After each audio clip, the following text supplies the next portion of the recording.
Good afternoon. Today I'm going to be reviewing the HTD Tennis Chic. This watch is available from htdwatchinstruments.com for €696. HTD stands for Horological Tools Department. They are a well-established microbrand founded in 2020 and they're based in Florence in Italy. So firstly, let's look at the box that the watch comes in and then I'll talk you through the specifications of the piece. So the watch comes in a watch box which is housed inside this outer cardboard box. One removes the lid, which is a snug fit to the base, pulls down the flap, and I'll remove the watch box and show it to you.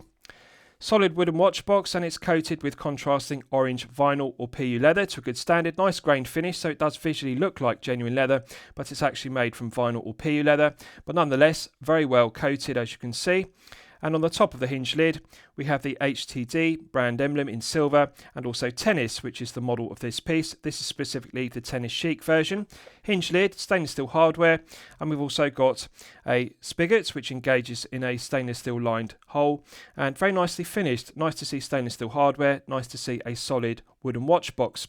In the underside of the hinge lid, we have the HTD emblem and also the full name of the brand, Horological Tools Department. In the base there's a cutout which houses a padded pillow cushion which the watch sits upon, and the padded pillow cushion is upholstered with white vinyl to a good standard. Nice snug fit in the cutout in the base. Very nice presentation, and the lid snaps shut with a nice positive click.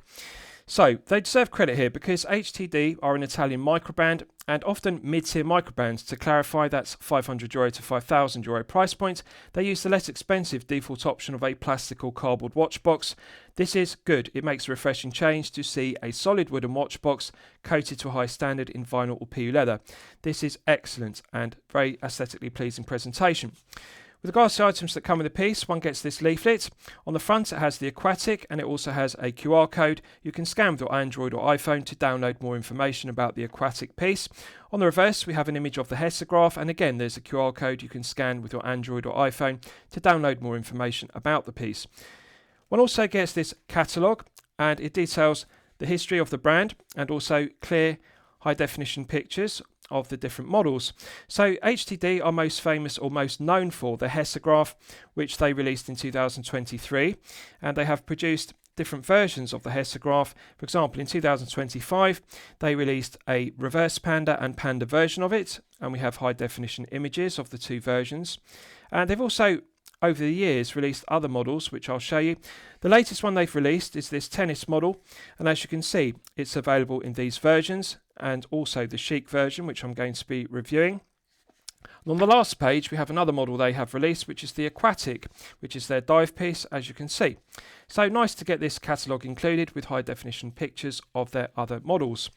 One also gets this booklet which you open, and on the right hand side it's filled in with the reference number for the piece, the calibre, which is JM9039, which denotes Miyota calibre 9039, and on the left it's stamped with the date of purchase, and this also confirms that this piece has passed quality control inspection. Very reassuring to get that. Now, the watch is covered by a 2-year international warranty, and I want to give due credit to HTD here because often mid-tier microbrands only cover their watches with a 12-month international warranty. To get 2 years of international warranty is excellent, and they deserve full credit for that. There's one notable thing which is absent from this piece, and that is an owner's instruction manual in the form of a printed booklet with clear concise diagrams and instructions in English detailing the operation of the movement use, which is the Miyota calibre 9039 automatic. As an alternative to a printed booklet owner's instruction manual, HTD could simply use a card and they could have a QR code on it which could be scanned with an Android or iPhone, and that would download the owner's instruction manual. But really it's mandatory in the mid-tier between €500 and €5,000 at the €696 price point. They have to include some form of owner's instruction manual, either a printed booklet or a QR code on a card. So that's missing, and I'd like to see HTD improve upon it and include it. With regards to specifications of the piece, we have a 37mm case diameter, we have a lug-to-lug measurement of 44mm, a thickness of 9.4mm, and a lug width of 20mm. The oyster-style bracelet tapers from 20mm at the lugs down to 16mm at the 2-button push clasp.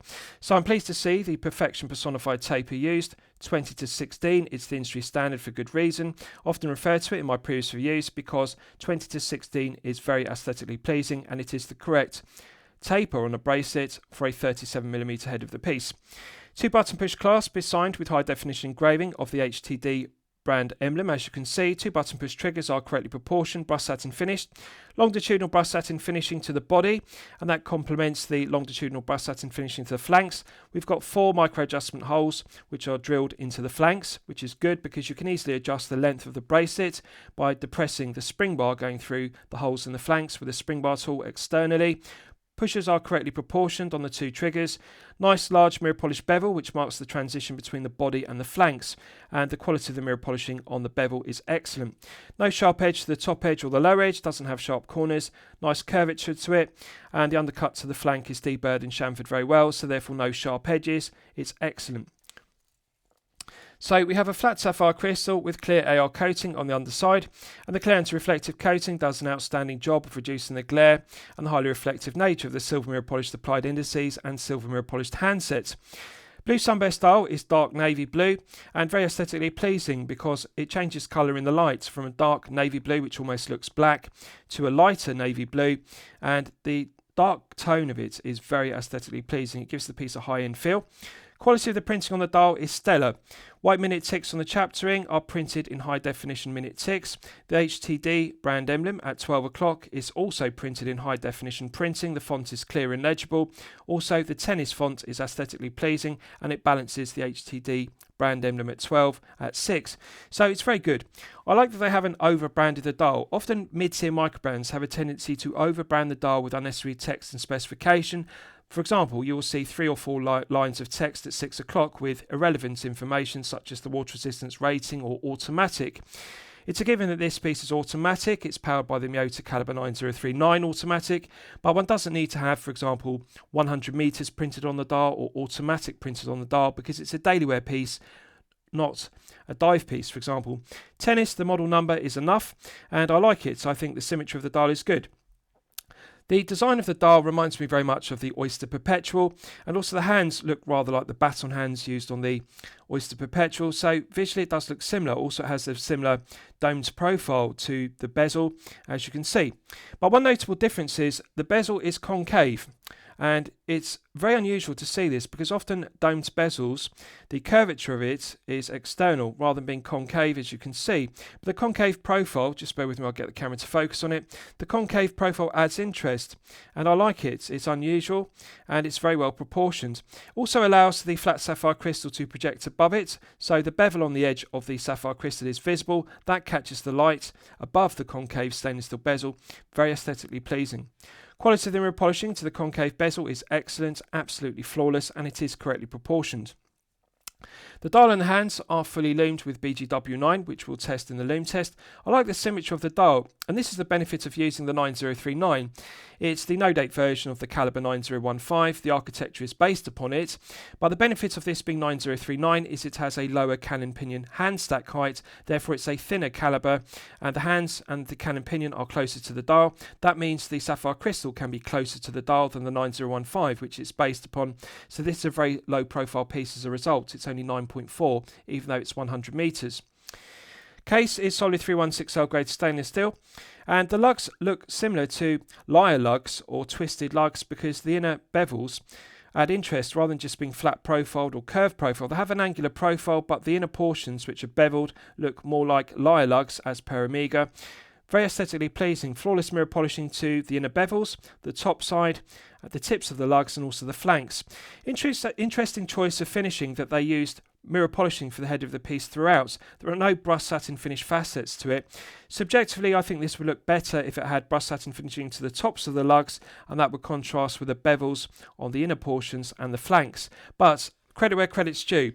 There is continuity of finishing because flanks of the Oyster style bracelet are mirror polished, and that complements the mirror polishing to the flanks of the head of the piece and the bezel. Often mid-tier microbrands get this fundamental incorrect. For example, there will be a clash. There'll be brushed satin finish flanks on the head of the piece, and then they'll mirror polish the flanks of the bracelet, therefore they clash. Or alternatively, they'll mirror polish the flanks on the head of the piece, but they'll brushed satin finish the flanks to the bracelet, so there's a mismatch. This is correct because we've got the contrast of the brushed satin finish to the body of the bracelet, but the flanks are mirror polished to match the mirror polishing to the head of the piece and the bezel. Good continuity of finishing. So let's look at the bracelet in detail. Female pivoted end links, which are the correct choice. This is very good because this is particularly beneficial if you're a collector with a smaller wrist of 6 to 7 inches. Male end links would extend the effective lug-to-lug measurement of this piece, which is compact at 44, but by having female pivoted end links versus male end links, you get the full benefit of 44 being a compact lug-to-lug. So this will fit you very well if you have a 6 to 7 inch wrist. Had they used male end links, one would get a gap beneath the end link in the oyster style bracelet and beneath the tips of the lugs, but this allows the end link in the oyster style bracelet to pivot beneath the tips of the lugs, something that a male end link would not do.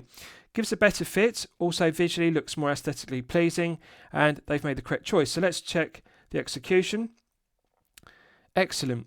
Articulates freely, doesn't feel stiff or kink, which is good. Doesn't have excess longitudinal, lateral, side, up and down play. This is excellent. In terms of finishing, the longitudinal brushed satin finishing has a nice fine-grained finish, beautiful luster to it, to the top side and the underside. The quality of the brushed satin finishing is excellent. Gorgeous luster to it, nice perfection personified taper, 20 to 16. Quality of the mirror polishing on the flanks contrasts very well, and it's done to a flawless standard, and I'm pleased to see 1.6mm screw pins used in the flanks versus the production cross-cutting measure of push pins. This is excellent. Bracelet articulates freely, doesn't feel stiff or kink, flows nicely, which is good. It's not sloppy, doesn't have excess longitudinal, lateral, side or up and down play. Let's check the other side for continuity. Again, female pivoted end link, articulates freely, doesn't feel stiff or kink, doesn't have excess play in any direction, longitudinal, lateral, side to side or up and down play. It's good. Bracelet articulates freely, doesn't feel stiff or kink, flows nicely. No sharp edge to the top edge or the lower edge of the flanks, doesn't feel sharp or scratch the wrist, doesn't pull arm hairs, that's the benefit, and it's not sloppy. Nice and tight, pleasant surprise, excellent. Let's look at the clasp in detail. Solid Mill 316L grade stainless steel clasp, brushed satin finishing, has a beautiful luster to it, nice large mirror polished bevels. 2 spring-loaded buttons have firm resistance to the spring-loaded action. Solid Mill 316L grade stainless steel internals, beautiful luster to the top side, underside and flanks, no sharp edge to the top edge or the low edge. Centre section has been deburred well, no sharp corners, that's good. Let's check the hinge pins. Left-hand hinge pin articulates freely, doesn't feel stiff or kink. Doesn't have excess play, good quality interference friction fit. Centre hinge pin articulates freely, doesn't feel stiff or kink. Doesn't have excess play. Finally, right hand hinge pin, which is a spring bar, articulates freely, doesn't feel stiff or kink. Doesn't have excess play. Excellent. This is a pleasant surprise, and it's an example to other mid-tier microbrands of how to get build quality, quality control, materials and finishing correct. The tolerances are tight. Interference friction fit on the left hand, centre and right hand pins, as it should be. Finishing is good, no sharp edges, doesn't scratch the wrist, beautiful luster to it, nice fine-grained longitudinal satin finishing. Excellent clasp, snap sharp with a nice positive click. Now, I'd like to see them upgrade this or update it to a micro adjustment clasp with a ratcheting mechanism. The reason why I say this is this piece is €696, and mid-tier micro brands, and I'll use Trasker with the Commuter as an example, at a similar price point, they are also using the Miyota Caliber 9039. They are also offering the Commuter with a micro adjustment clasp at a similar price point. €696, really the industry standard, has become micro adjustment clasp, either a glide lock style clasp or a ratcheting mechanism with a spring-loaded trigger internally. But nonetheless, this does suffice. It has 4 micro adjustment holes in the flanks, but I think at this price point HTD really need to update it to a micro adjustment clasp. However, I'm not going to be critical of it. This does suffice. Right, so let's test the screw down crown execution. Solid 316L grade stainless steel crown, coin edge finished. Nice large chamfer, which deletes the tips of the coin edge teeth, correctly proportioned for a 37mm head of the piece. It's large enough to be grippy and tactile. You can get good purchase with your index finger and thumb, but it's not too large. It doesn't project too proud from the right hand flank. So they've got the proportions of the screw down crown correct, and it's engraved with very high definition engraving, as you can see, with the HTD emblem, and the background has a tennis net, which is good continuity of design. Just bear with me, I'll get the camera to focus on it. So you can see they've engraved the tennis net, which is aesthetically pleasing, but also fits the aesthetic of this being the tennis chic, and the HTD emblem is engraved with high definition engraving. Excellent quality engraving. No sharp edges to the tips of the coin edge teeth. So let's test the execution. Silky smooth. This is sublime screw down crown execution. Very smooth. Perfect interface between the internal thread of the stainless steel crown and the external thread of the stainless steel crown tube. Strictly speaking, this is a daily wear piece, therefore a push-pull crown and 50 metres of hermetic seal would have sufficed. 100 metres and a screw-down crown is strong specification for a daily wear piece. HTD deserve credit for not using the production cost-cutting measure of a push-pull crown and reducing it to 50 metres. 100 with a screw-down crown is excellent. Minimal number of turns required to unscrew, and it does feel very grippy and tactile despite its low proportions. Easy to get good purchase with an index finger and thumb. Feels good, looks good. So when it's fully unscrewed, we are now in the manual wind position. So one can manually wind the Miyota caliber 9039 automatic to its maximum 42-hour power reserve. Feels very smooth to manually wind. Feels smoother than manually winding a Seiko NH35A or an NH38, which we'll all be familiar with. The Miyota 9000 series are premium grade calibers. The 9015 and the 9039 used in this piece are my personal favourites. You'll know that from my previous reviews. I really like the refinement of 9000 series premium Miyota calibers. Build quality, quality control, machining, tolerances, accuracy are all stellar. They're a level above the Seiko NH35A and NH38 and also the Miyota 8000 series such as the 8215 and 8315. To put the 9039 into perspective, I regard it as equal quality to a Sellita SW200-1 or an ETA 2824-2 or a Soprod caliber P024 respectively. The 9039 is the no-date version of the 9015. It shares the same architecture, but Miyota delete the date complication. There's also a notable difference, as I've detailed. The 9039 has a lower cannon pinion hand stack height, and the benefit of that is it's a thinner caliber. It's thinner because there's no date wheel, but it's also thinner because the cannon pinion is lower profile, the hands sit closer to the dial, and the benefit of that is the sapphire crystal sits closer to the handset, the cannon pinion and the dial respectively. So it feels smooth to manually wind. One can feel the tension gradually building up. Feels smoother than manually winding an SW200-1. I really like the feeling of it. It feels silky smooth to manually wind a 9039. Putting it out to the first click position is the final click because there is no phantom date setting position. We do not have a date complication as per the 9015. Feels very smooth. Minimal friction in it. It has 24 joules, but it feels very smooth and refined. One can feel the meshing of the gearing is very precise. I would say this is smoother than an SW200-1 or an ETA 2824-2. It's certainly smoother than setting the time on an NH35A, for example. Minimal backplay in the gearing. When you rotate the coin edge crown clockwise and anti-clockwise, there's an almost immediate response. The minute hand almost immediately responds. Very slight backplay. Excellent tolerances. Pushing it back in, it's got a nice positive click and that restarts the movement. You can see the needlepoint second hand begins to sweep around the dial at the characteristic 4 Hz sweep. This is something I like about the 9000 series, both the 9015 and 9039 respectively. They run at 28,800 vibrations per hour, which is 4 Hz. So to clarify, what I dislike about the NH35A and NH38A respectively is the second hand runs at 3 Hz sweep, so therefore it stutters and judders around the dial. With a 4 Hz sweep like this, it's smoother. 4 Hz gives a nice smooth sweep versus the stutter or judder of a 3 Hz movement running at 21,600 vibrations per hour respectively. So that's something that's beneficial about the 9000 series, the smoother sweep versus an NH35A. Let's test screwing it back down. Instant thread pickup. Perfect interface between the internal thread of the stainless steel crown and the external thread of the stainless steel crown tube. This is refined. If I had to use one word to describe it, it would be refinement. Silky smooth, sublime screw down crown execution. HTD deserve credit because the build quality, quality control, tolerances and finishing are stellar. Perfect mating, perfect pickup of the threads. For example, you don't need to rotate the crown anti-clockwise and clockwise, anti-clockwise and clockwise again to get the threads to pick up, to get them to mate. The internal thread and the external thread immediately pick up. This is very refined, silky smooth. Right, so let's look at the case back in detail. Solid 316L grade stainless steel case back, and it's concentric CNC lathe tool machine to the centre section. Circumference has a matte B blasted background to it, and it's engraved with the reference number for the piece. Now, one thing I think they've made an error on is, just bear with me, I'll rotate it and you'll be able to see it better. If you look at the lower portion where it's engraved, it says smash at 100 MT. MT is meant to be the abbreviation of meters, which is incorrect. The abbreviation of meters is a capital M, not a capital MT for meters. And it really should say smash at 100 M, 100 M for meters. And I think they've made an error here, a mistake. MT does not denote meters. MT actually denotes mount in time. But of course in this piece, they're referencing smash at 100 as if it was smash at 100 miles per hour, like a serve in a tennis match. And of course, they're trying to make that refer to the water resistance rating 100 meters. So smash at 100 m for 100 meters.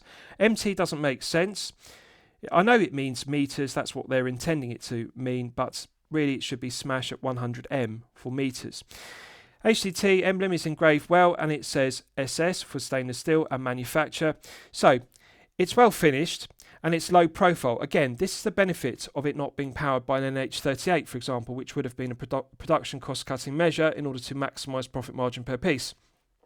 Had they used the NH38, which is the no-date version of the NH35A, it would have needed a bubble back deep case back, but this uses the 9039, which is thinner and low profile. It's actually thinner than the 9015, which the architecture is based upon. Just bear with me, I'll get the camera to focus on it. So it is a low profile flat centre section to the caseback. Screw down caseback provides an effective hermetic seal to 100 metres, which again is strong specification. They could have used the production cost cutting measure of a pressed on caseback or 50 metres of hermetic seal. A screw down caseback with 100 metres is very strong specification for a daily wear piece. The outer circumference is mirror polished to a flawless standard. No sharp edges to the milled slots. They've been deburred and chamfered very well. Finishing is excellent. It's just a shame that they have used MT for metres versus M, so quite easy to correct. The end links, which are female pivoted end links, are solid and a good tight fit to the head of the piece, but we've got standard stainless steel spring bars. They could improve upon this by using quick release stainless steel spring bars, therefore that would negate the need for a spring bar tool in order to exchange the oyster style bracelet for a strap. The underside to the head of the piece is concentric CNC lathe tool machine to a good standard. Nice large bevels on the undercuts to the flanks. The bevels delete the sharp edges. That enhances the comfort level and feel good factor. The tips of the lugs have bevels. They've been deburred and chamfered very well, so no sharp edges to the undercuts or the tips of the lugs. The corners have been deburred very well. Quality of the finishing to the head of the piece, the bezel, the case back are all excellent. Very comfortable. Right, so I'll give you a wrist shot and you can see how it fits on my 8-inch wrist. Now, I haven't sized the bracelet, and one detail I want to give due credit to HTD for is when you purchase this piece on their website, htdwatchinstruments.com, you can actually choose the bracelet size to suit your specific wrist. So, for example, you can choose a bracelet from 6 inches up to 9 inches, and you can select the exact size. For example, I have an 8-inch wrist or 20 centimeters, so when you order the piece online, you can choose an 8-inch bracelet size, and they will actually size the bracelet for you. This is a benefit, and I want to give credit because it's very unusual for microbrands to do that in the mid-tier. Peck, when they do it, they deserve full credit for that, and I think that very few microbrands offer that between €500 and €5,000 bracelet sizing. It's good that HTD offer that, and it saves you having to size the bracelet yourself, because when it arrives you take it out of the watch box and it is already sized perfectly to fit your wrist size, 6 inches, 7 inches, 8 inches, etc. So this one is made to fit my 8-inch wrist, and as you can see, it's correct because I can slide an index finger beneath the bracelet and clasp at all times. This is the correct sizing method. I often refer to this in my previous reviews, and I have actually made a video on Rolex Oyster Perpetual bracelet resizing tips, and I detail how to correctly size a bracelet, what the methods are, but also the sizing method. One should always be able to slide an index finger beneath a bracelet and clasp at all times. The reason for that is it allows the bracelet to fit when your wrist expands in warmer weather or when one is active, and this negates the need for on-the-fly adjustment, because if you allow one index finger of wrist expansion beneath the bracelet and clasp when your wrist swells, you don't need to use any micro adjustment. You don't need to add or reduce the bracelet. It is already correct for all temperatures. When you're active, for example, and the wrist swells up. But this is correctly sized for an 8-inch wrist. Now, as I've detailed, I'm pleased to see it uses the Perfection Personified 20-16 taper. Perfect size for a 37mm head of the piece. Wrist presence is surprisingly good. Although it's 37, it wears more like a 38 due to the case shape. Compact lug to lug measurement. So as I've detailed, this is particularly suitable, particularly beneficial if you have a 6 to 7 inch wrist. 44 is a compact lug to lug. So to put this into perspective, in my previous reviews I often refer to 48 as the sweet spot. That is the perfect lug to lug measurement. 48 fits all wrist sizes, 6 to 7 and 7 to 8 inch wrists respectively. So at 44 it is significantly below the sweet spot. It is 4mm shorter than the sweet spot. I'm not going to be critical of it because this is 37mm 10mm. It's clearly intended for collectors with a smaller 6 to 7 inch wrist. If you have a larger 7 to 8 inch wrist, you may find it does not have enough wrist presence. It's a shame that HTD did not make this in a 38 or a 39, because that would be appreciated by collectors with a 7 to 8 inch plus wrist size. At 39, this would be very aesthetically pleasing. But nonetheless, 37 is very suitable for a 6 to 7 inch wrist. Compact 44mm lug to lug is good because you can see the benefit. We don't get a large gap beneath the tip of the angular lugs. And again, correct decision with the female pouted end links. Had they used male end links, that would have extended the effective 44mm compact lug to lug. And you can see the benefit. The end link in the oyster style bracelet is able to articulate freely. It can pivot beneath the tips of the lugs, like you see. And that closes up the gap, often with male end link pieces. Even the Oyster Perpetual, which this visually looks similar to, both the 36mm version and the 41. Problem with the male end links in the Oyster bracelets on the Oyster Perpetual is they have this large gap, because the end link in the male end link in the Oyster bracelet of the Oyster Perpetual sits like this, and therefore the end link of the Oyster bracelet cannot pivot like this with the female pouted end link. This gives a better fit, and HTD deserve credit here for not using male end links. One gets the full benefit of the compact 44 lug to lug, minimal gap beneath the tips of the lugs, bracelet articulates close to the wrist, nice snug fit, visually it looks good, also feels good, enhances the comfort level and the feel good factor.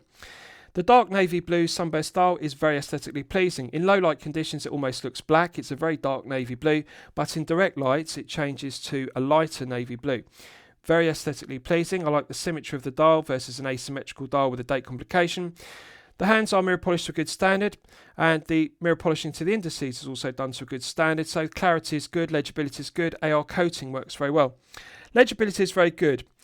I like the angular profile to the lugs, which look rather like lyre lugs or twisted lugs as per Amiga, because the inner bevels are mirror polished and they add interest to the straight angular profile. So although it does have straight angular lugs versus curved lugs, it does look good because there's nice curvature to the undercuts to the flanks. So it wraps around the wrist well. And although it's got a compact 44mm lug to lug, the fit is comfortable. Low profile case back is very beneficial.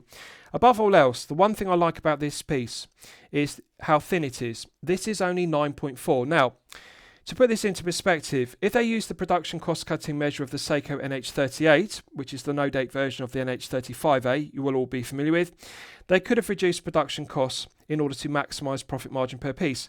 But however, the negative is that would make this piece 13 thick because it's 100 metres. It would need a deeper bubble back case back in order to provide adequate clearance for the rotor, because the NH38 is a thicker calibre than the 9039 used in this piece. Benefit of this using the 9039 is it's very low profile.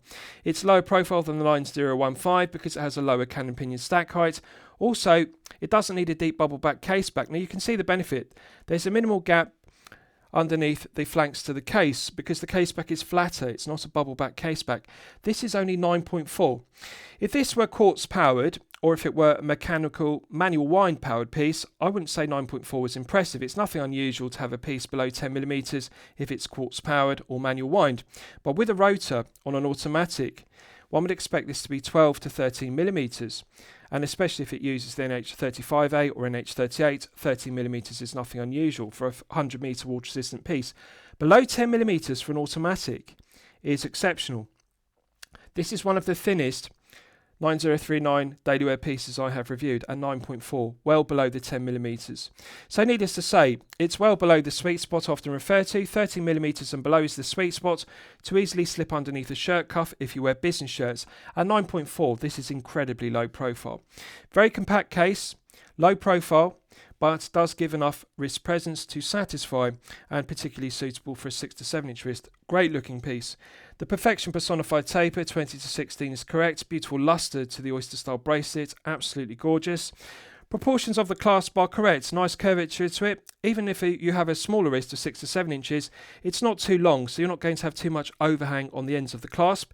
It's not too bulky, it's not too wide. And again, this is the benefit of the Perfection Personified 20 to 16 taper, because we're 16mm at the end. And this means the micro adjustment clasp can be slimmed down. It's not too wide and bulky. It's good. And I like the fact we've got 4 holes in the flanks as an alternative to on-the-fly adjustment with the ratcheting mechanism or glide lock style micro adjustment clasp. Works well. I'd just like to see it upgraded to a micro adjustment clasp with an internal mechanism to give on the fly adjustment. The other thing they could do subjectively to improve it or enhance the fit is they could add a half link on the 6 and the 12 o'clock side, because sometimes adding or subtracting one full link from an oyster style bracelet doesn't give the desired fit. The bracelet feels slightly too tight or too loose, even with the 4 micro adjustment holes. Difficult to get the clasp central, and I think if they added a half link on the 6 and a half link on the 12, that would be beneficial, because then you could remove a half link and a half link and then get the clasp bang on the centre, but also get the fit perfectly correct. And as I've detailed, you can get the desired fit then with an index finger beneath bracelet and clasp at all times. So wrist presence is good, comfort level is good. Now the thing to note is the lack of heft. This is only 122 grams, so you'll know from my previous reviews. For a 38 or 39mm, anything below 150 grams on an oyster style bracelet is the sweet spot. Below 150 gives comfort level, gives a feeling of quality, gives a feeling of heft on the wrist and wrist presence, but when wearing a piece, a daily wear piece for long periods of time, such as 8 to 12 hours per day, anything below 150 is comfortable. So at 122, it is well below the 150 gram sweet spot for a 37mm, and it feels heavy enough to be quality, but visually it looks low profile and also feels low profile. This does not sit on top of the wrist like a thick slab of 316L grade stainless steel. It really does look and feel like a low profile 9.4mm low profile piece. Now, another correct decision I want to give credit to HTD for is they have used a flat sapphire crystal. Often mid-tier microbands make the mistake of using a box top hat crystal, which adds 2mm of thickness, or a double dome sapphire crystal, which adds 1 to 1.5mm thickness. And of course the negative is that therefore increases it to 12 or 13mm, which diminishes the comfort level and feel good factor. With a flat sapphire crystal, one gets the full benefit of using a low profile 9039 with a flat case back, and it slims it down to only 9.4, but it's still 100 meters, not 50 meters. So correct decision after correct decision. Flat sapphire crystal, low profile case back, very slender flanks. Something I really like about the piece. Again, often mid-tier microbands make the mistake of very thick flanks to the case. And this diminishes the feel-good factor of wearing the piece, because it's tall and slab-sided, rather like a Tudor Black Bay Heritage with big slab sides. Now, this has very slender, low-profile flanks. It's got some of the thinnest flanks on the head of the piece. And this is good. Visually, it looks good because it slims down the case, so it looks thin and feels thin. And on both sides of the flanks, on the crown guard side, you can see it's got that nice curvature to the undercuts, very low-profile flanks, not slab-sided. And this reduces the meat on the head of the piece, so it reduces the heft down to 122 grams on the bracelet. But also, the thinness of the flanks complements the profiles of the oyster style links, which are mirror polished. They've got the nice proportions because it looks like the flanks flow into the flanks of the oyster bracelet. The thickness of the oyster style links, matches the profiling of the slim flanks to the case. I really like that design, the flow of it. It's very good, and it's something that often mid-tier microbands get correct. They have slab-sided flanks to a case, and then the bracelet links are too thin, and they look undersized. But you can see the benefit here when you look at it at the side profile.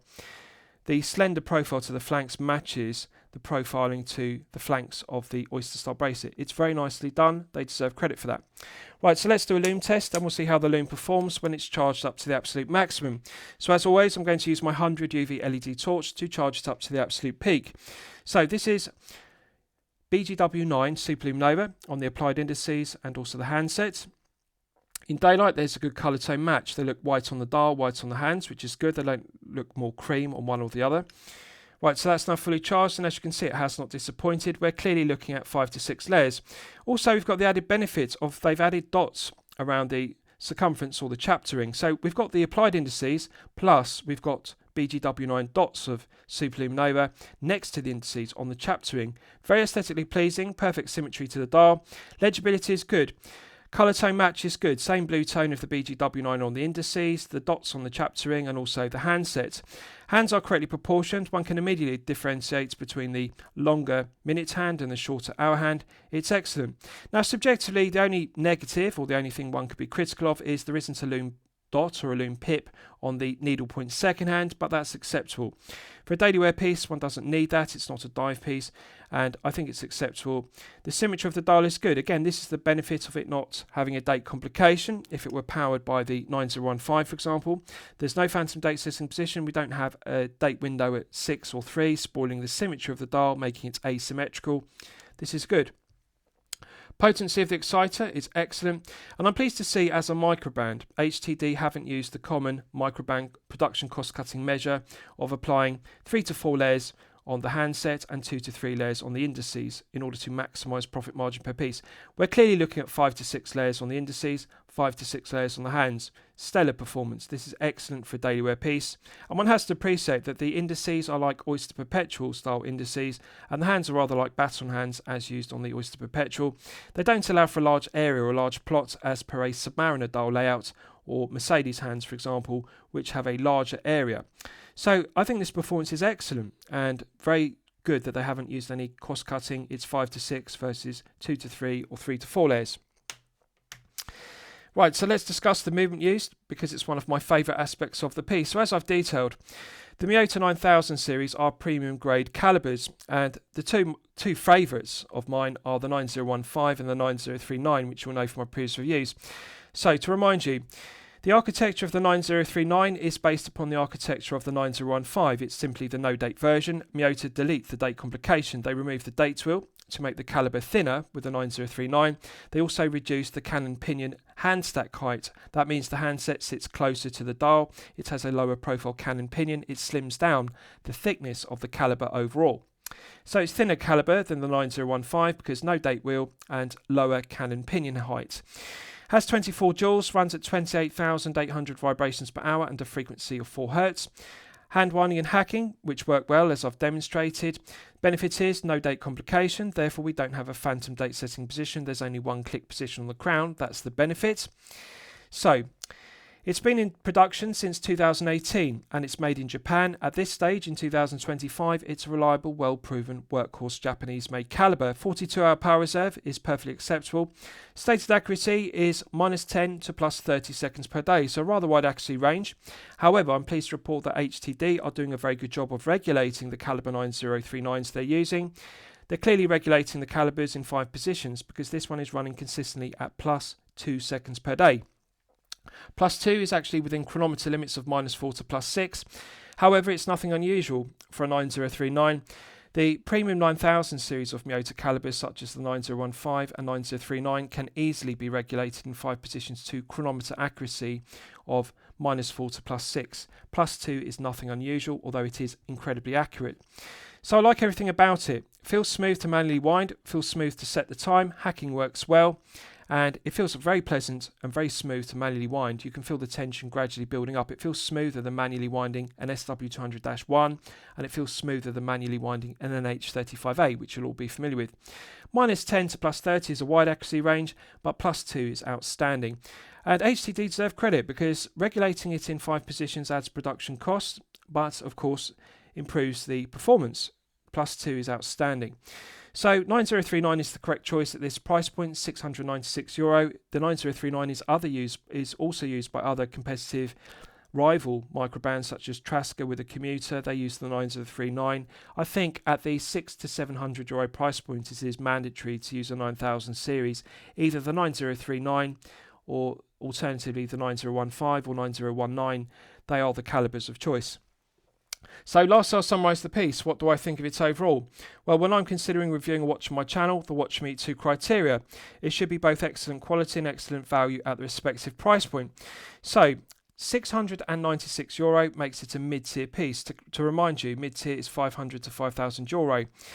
This does face some stiff competition from other mid-tier microbands also using the 9039 as I've detailed, such as Trasker with a commuter, which is a heavy hitter. It's a champagne watch for lemonade money. So it's going directly head-to-head with that piece.